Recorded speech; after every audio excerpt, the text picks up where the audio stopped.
তো বন্ধুরা, এখন বাজে হচ্ছে পাক্কা একটা বাজে। মাম্মামকে খাইয়ে আমি নিজেও খেয়ে চলে এসেছি। আর এই যে দেখো ঘরের অবস্থা। কালকে মনে হয় ছর্দি ভাই, আমি কালকে ওই বাড়ি থেকে এই বাড়ি এসেছি। আর ছর্দি ভাই দেখলাম এখানেই ছিল, তো সেজন্য ওকে ছর্দি ভাইয়ের কাছে রেখে এলাম। দেন এখন এই যে গুছোবো, সব ছতকারি হয়ে পড়ে আছে। আর এই দুটো কালকে ওর পাপা নিয়ে এসছে, ওর ডেক্সুলাক দুধ আর ল্যাক্টোজেনটা, তো সেটাও ঢেলে রাখবো। কোটো ফাঁকা হয়ে গেছে, তো সেটাও ঢেলে রাখবো। আর টেবিলটাও একদম মানে জঘন্য হয়ে আছে, টেবিলটা গুছাবো, এদিকে এগুলো গুছাবো। শাড়িটা পরে ওই পাড়ায় ওখানে গেছিলাম মন্দিরে, সেটাও গোছাবো। তো চলো ঝটঝট করে এখন ঘরটা পরিষ্কার করে নিই।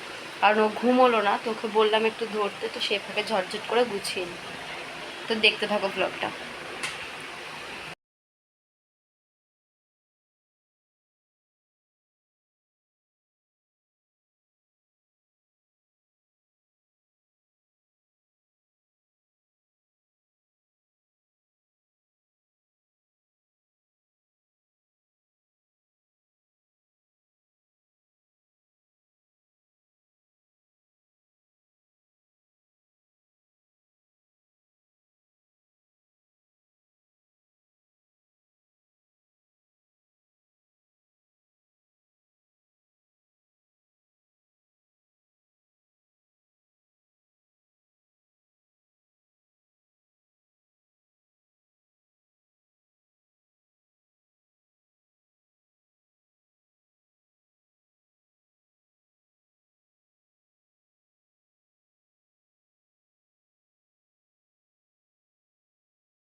তো বন্ধুরা, এখন বাজে হচ্ছে পাক্কা একটা বাজে। মাম্মামকে খাইয়ে আমি নিজেও খেয়ে চলে এসেছি। আর এই যে দেখো ঘরের অবস্থা। কালকে মনে হয় ছর্দি ভাই, আমি কালকে ওই বাড়ি থেকে এই বাড়ি এসেছি। ছর্দি ভাই দেখলাম এখানেই ছিল, তো সেজন্য ওকে ছর্দি ভাইয়ের কাছে রেখে এলাম। দেন এখন এই যে গুছোবো, সব ছতকারি হয়ে পড়ে আছে। আর এই দুটো কালকে ওর পাপা নিয়ে এসছে, ওর ডেক্সুলাক দুধ আর ল্যাক্টোজেনটা, তো সেটাও ঢেলে রাখবো। কোটো ফাঁকা হয়ে গেছে, তো সেটাও ঢেলে রাখবো। আর টেবিলটাও একদম মানে জঘন্য হয়ে আছে, টেবিলটা গুছাবো, এদিকে এগুলো গুছাবো। শাড়িটা পরে ওই পাড়ায় ওখানে গেছিলাম মন্দিরে, সেটাও গোছাবো। তো চলো ঝটঝট করে এখন ঘরটা পরিষ্কার করে নিই। কারণ ও ঘুমোলো না, তোকে বললাম একটু ধরতে, তো সে ফাঁকে ঝটঝট করে গুছিয়ে নিই। তো দেখতে থাকো ব্লগটা। বন্ধুরা, তারপর এই যে এখন হচ্ছে বিছানাটা তুলে নেব। আর মামাম সোনা আর কি খেলাগুলো আগে বিছানাতেই খেলা করতো, আর এখন কিন্তু ও বিছানায় একদমই খেলা করে না। ও এঘর ওঘর নিচে ওপর এরকম করেই ঘুরে বেড়ায়। তো যাই হোক, এর একটা ওই ফাঁকে ফেলে দিয়েছিল, তো সেটাকেও কুড়িয়ে এখানে জয়েন্ট করে রেখে দিলাম, যাতে পরে এটা খুঁজে পারে। এটাকে প্রত্যেক দিন কোথায় কোথায় ফেলে দেয়, আর আমাকে কুড়িয়ে কুড়িয়ে আনতে হয়। যাই হোক, ওপর গেছিলাম, সেই ফাঁকে এসে দেখছি সে আবার সব লণ্ডভণ্ড করে জানলায় তুলেছে। তো সেই জন্য আমি ভাবলাম চলো একটু ডেকোরেশনটা চেঞ্জ করা যায়, মানে বালিশের জায়গাগুলো একটু চেঞ্জ করে রাখলাম, মানে যেটা যেখানে রাখি একটু উল্টোপাল্টা করে রাখলাম, যাতে ও হাত দিয়ে তুলতে না পারে। এই যে ও ছর্দি ভাইয়ের কাছের থেকে এখন চলে এসছে, ছর্দি ভাইয়ের কাছ থেকে দেখছি এই ঘরে চলে এসছে। তুমি ওর মাথাটা একটু একটু দেখতে পাবে, ওই যে ক্যামেরার ফাঁক থেকে মাথাটা একটু একটু দেখা যাচ্ছে। তো যাই হোক, এখন এই যে আড়ালাটা ভাঁজ করে নিলাম, আর কাপড়টাকে নিচে ফেলে রাখলাম। কাপড়টাকে হচ্ছে কি যে এখন ভাঁজ করব, আর কাপড়টা ভাঁজ করে রাখবো। আর আমার না এত আলমারিতে আলনায় এত জিনিস জমে গেছে, প্রায় 5-6টা কুর্তি জমে গেছে, কাপড় জমে গেছে। তো তাই ভাবলাম চলো আজকে আলনাটাকে একদম নিট অ্যান্ড ক্লিন করে পরিষ্কার করা যাক, মানে একদম পরিষ্কার, মানে একদম কুর্তি টুর্তি যা আছে সব কিছু ভরে রেখে, আর কাপড় টাপড় যা আছে সব কিছু ভাঁজ করে ভরে রেখে পরিষ্কার করব। এদিকে তোমাদেরকে ভয়েস ওভার দিতে দিতে মামাম শোনা হচ্ছে ঘুম থেকে উঠে পড়েছিল, সেজন্য আবার একটু প্রবলেম হয়ে গেল। আর এই জামাগুলো আর কি কিছুদিন আগে কিনে নিয়ে এসেছি। তোমাদেরকে যে ভ্লগ দিয়েছিলাম শ্রাবণ মাসের শেষ সোমবারে, যে ভ্লগটা দিয়েছিলাম সেখানেই বলেছি যে ওর জন্য কয়েকটা জামা কিনে নেওয়া আসা হচ্ছে। পুজোতে তো আবার হবে, কিন্তু তার আগেও কয়েকটা কিনে নেওয়া আসা হচ্ছে। আর এই কাপড়টা আমার খুবই বড়, মানে আমার জন্য এই কাপড়টা অনেকটা বড় আর খুব ভালো। মানে আমি একটু বড়সড় কাপড় পরতে ভালো লাগে, তাহলে আমার কুচাটাও অনেক কটা হয়, আঁচলাটাও অনেক কটা হয়, সেজন্য। আর আমাদের এই ব্রাহ্মণ ঘরে না পুজো করে কাপড় পায়, জানো তো, মানে ব্রাহ্মণে পুজো করে তো সেই কাপড়ই পায়। আমার শ্বশুরমশাইও কাপড় পায়, আমার বাবাও পেয়েছে, বাবাও দিয়েছে, আমার দিদারাও দিয়েছে, দিদুনরাও দিয়েছে, জানো তো। আমার এরকম করে আমাদেরকে বাড়িতে পরা কাপড় না কিনতে লাগে না, আমার শ্বশুরমশাই যা পায় আমাকেই দেয়। ওনার তো আর কোনো মেয়ে নেই, মানে আমাকেই সব কিছু দেয়।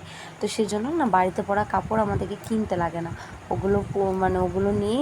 আর আমি যেহেতু বাড়িতে কাপড় পরি না আর বাইরে গেলেও কাপড় পরি না, কুর্তি পরি, সেহেতু আমার কাপড়টা খুব কম লাগে, কুর্তি আর নাইটিটাই বেশি লাগে। সেজন্য আমাকে যখন কেউ কিছু গিফট করে আমি বলি আমাকে 150 টাকা দিয়ে একটা নাইটি কিনে দিও, কিংবা ওকে 300 টাকা দিয়ে কাপড় কিনে দিও না। ফালতু কাপড়টা কিনে নষ্ট হওয়ার থেকে একটা নাইটি কিনলে মানে বাড়িতে পরতে পারবো, সেই জন্য। যাই হোক, এদিকে সব কিছু ওয়ার্ডরোবটা ভাঁজ করে রাখলাম, আবার বিছানা গুছালাম। মানে ও তো আবার নোংরা করবে জানি, তাও আর কি বিছানাটা একটু গুছিয়ে নিলাম। যতই বলো বিছানা একটু ফিটফাট থাকলে কিন্তু খুব ভালো লাগে। আর এদিকে এই খঞ্জনিটা হচ্ছে আমার ঠাকুমাকে কিনে এনে দিয়েছে, গঙ্গায় স্নানে গেছিলো তো সেই জন্য।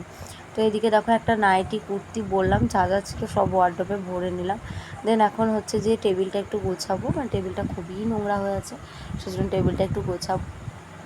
আর এই টেবিলটা কখনোই গোছানো থাকে না, কারণ মামামের যা বিছানায় নামাই সেগুলো সব টেবিলে রাখি, তারপর মামামের বিছানা করি সেগুলোকেও টেবিলে রাখি, আর কি সব কিছুই টেবিলের ওপর জমা হয়, যার জন্য টেবিলটা একদমই অগোছালো থাকে। আর তবুও গোছানোর চেষ্টা করি, লোকজন যদি দু একটা ঘরে আসে যাতে দেখে বলে যে না অগোছালো না। একটা বাচ্চা থাকা সত্ত্বেও ঘর কিন্তু তুমি যতই চাও গুছিয়ে রাখতে পারবে না, আর যদি আমার মেয়ের মতো দুষ্টু পিচ্ছি বাচ্চা হয় তুমি তো একদমই পারবে না। তো যাই হোক, এদিকে এই বলটা দীঘা থেকে আমার মামা ওকে এনে দিয়েছে। কয়েকদিন ধরে, আজ 5-6 দিন ধরে এই বলটাকে নিয়ে ও খুব ব্যস্ত ছিল, বাট কাল থেকে দেখছি বলটার প্রতি ন্যাক কমে গেছে। এখন দেখি বলটাকে কোথাও একটা ভরে রেখে দেবো, নাহলে আবার কোথাও হারিয়ে ফেললে সেটাকে নেওয়ার জন্য আবার ঝোঁক করবে। এদিকে ওপরে 3-4টে বোতল জমেছে। বরমশাই বাড়িতে থাকলে এই একটা প্রবলেম হয়, ও একটা বোতল আমি একটা বোতল এরকম করে বোতলগুলো নিয়ে আসি, তো বোতলগুলো জমতেই থাকে। তো যাই হোক, এদিকে বোতলগুলো হচ্ছে কি যে নিচে নিয়ে যাব, তাহলে জল ভরে নেবো।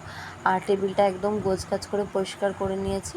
আর আমার শরীরটা না একটুও ভালো যাচ্ছে না, প্রত্যেক দিন শরীর খারাপ করছে, কেন যে এরকম হচ্ছে নিজেও বুঝতে পারছি না। শরীরটা প্রচণ্ড রোগা হয়ে গেছে। এখন যেহেতু মামা অনেকটাই ছোট, সেই জন্য হয়তো এরকমটা হচ্ছে, এটাই সবাই বলছে, বাট জানি না কেন এরকমটা হচ্ছে। তো এদিকে মামামের টয়লেটটা হালকা হালকা ভিজেছিল, তো সেগুলো আর কি মেলে দিলাম একদম টেবিলটা পরিষ্কার করে।